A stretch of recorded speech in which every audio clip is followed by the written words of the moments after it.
projet et l'idée c'est pour cette session d'entre-lacs de travailler sur une signalétique sensible. Donc une signalétique qui serait différente de la signalétique classique, qui serait plus axée sur les 5 sens, une signalétique dont le but serait de solliciter les 5 sens, mais pas seulement, aussi de travailler sur l'histoire, les histoires plutôt même de la chaîne des lacs et de la partie qu'on va arpenter aujourd'hui. Mais aussi voilà, vos expériences, vos ressentis. Voilà. C'est l'idée d'avoir quelque chose de plus personnel et pas forcément juste sur des informations pratiques. Alors pour ça justement, c'est pour ça qu'on fait ces balades-là, c'est pour pouvoir récolter aussi justement vos ressentis, vos histoires, vos souvenirs qui peuvent être liés à ce lieu.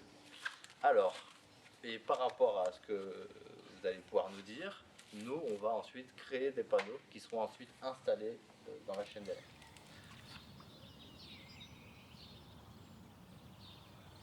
Moi, quand je suis arrivée à Lille, moi j'habite à Lille, j'avais besoin de me balader dans quelque chose d'un petit peu vert. Et j'avais pas de données mobiles et j'avais pas de carte. D'accord. Donc je suis arrivée entre les deux lacs en bus sans avoir de repères visuels. Et je suis allée au hasard donc à gauche, ce qui va vers le LAM et l'office de tourisme. Ok, donc plutôt dans cette partie-là, partie Ouais. urbain. Mais je savais pas du tout où j'étais, j'avais pas de données mobiles ni de carte, donc j'étais perdue, j'essayais d'aller tout le temps dans la même direction. Et j'ai fini par tomber sur l'office du tourisme grâce aux panneaux pour les voitures. Ah oui. Ouais, en sortant de la zone verte du coup. Quand est-ce que je suis venue avec Victor? Vendredi. Et alors il dit on peut pas ça, on peut pas ça, on peut pas ça, on peut pas avoir des chiens, on peut pas.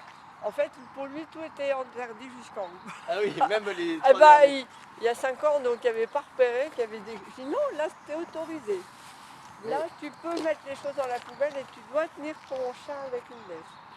Et on peut se promener. Mais pour lui, c'était tout est interdit. Non, mais c'était. C'est intéressant aussi de se dire que nous, c'est des codes qu'on comprend, mais qui ne sont pas forcément accessibles à tout le monde. C'est vrai qu'il y a beaucoup plus de rouge que de bleu. Hein. Ouais. Oui. Il a raison. Hein. Oui. Ah oui. Donc ça, je trouve ça drôle. Et ben, c'est exactement ça l'idée du projet, c'est d'aller recueillir justement vos expériences, vos souvenirs, pour imaginer autre chose. Parce qu'en effet, ici, c'est du coup peut-être une zone de rassemblement pour les canards.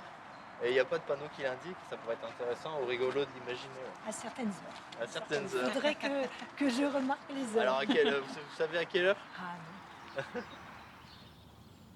Quand il pleut, par exemple, c'est assez différent, c'est notre expérience aussi. Tout à l'heure, il y avait une dame qui nous expliquait qu'avec la pluie, il y avait des odeurs qui se révélaient, que tous les odeurs remontaient. oui. Et du coup, c'est carrément autre chose aussi. Avec un bon caouet, on survit très bien. Ah oui, non, c'est sûr. Bon, on a fait une fois, on était étonnés. C'était un jour où il y avait de la tempête.